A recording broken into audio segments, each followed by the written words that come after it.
السلام علیکم ورحمۃ اللہ وبرکاتہ مغفرت ہوا میرے مسلمان بہنوں اور بھائیوں۔ اللہ رب العزت نے حقوق اللہ تو معاف کر دے گا وہ جس کے چاہے گا، لیکن حقوق العباد جو ہیں وہ اللہ رب العزت کا وعدہ ہے کہ جب تک بندہ خود معاف نہ کرے، جس کے ساتھ تم لوگوں نے زیادتی کی یا ظلم کیا، تب تک میں معاف نہیں کروں گا۔ تو جو حقوق اللہ ہیں وہ بھی ادا کرنے کی طرف مائل ہوں، اور جو حقوق العباد ہیں وہ بھی ادا کیا کریں، اور اپنے بچوں کو بھی اس کا عادی بنائیں۔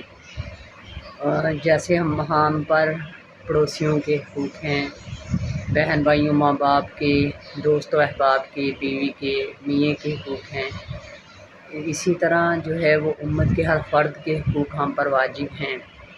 تو اللہ رب العزت اپنے حقوق معاف کرنے کا وعدہ کرتا ہے بندے سے، لیکن حقوق العباد معاف کرنے کا وعدہ نہیں کرتا۔